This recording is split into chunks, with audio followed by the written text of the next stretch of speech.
ભારત પાકિસ્તાન સહિતના દેશો વચ્ચે ચાલતા યુદ્ધને રોકવાનો દાવો કરતા ટ્રમ્પની ઈચ્છા આખરે પૂર્ણ થઈ. આખરે ડોનાલ્ડ ટ્રમ્પને મળ્યો નોબેલ શાંતિ પુરસ્કાર.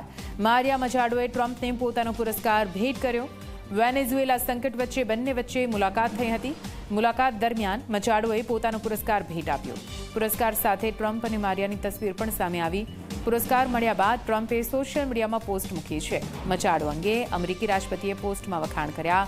વેનેઝુએલા માટે જે કામ કર્યું તે બદલ એવોર્ડ મળ્યો હોવાનું ટ્રમ્પે કહ્યું.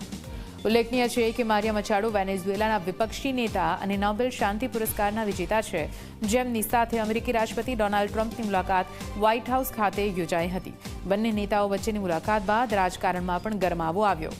આ તરફ મારિયાએ પોતાનો નોબેલ શાંતિ પુરસ્કાર ટ્રમ્પને ભેટ કર્યો. બંને નેતાઓની તસવીરો પણ સામે આવી છે અને ટ્રમ્પે પુરસ્કાર માટે ધન્યવાદ પણ વ્યક્ત કર્યો છે.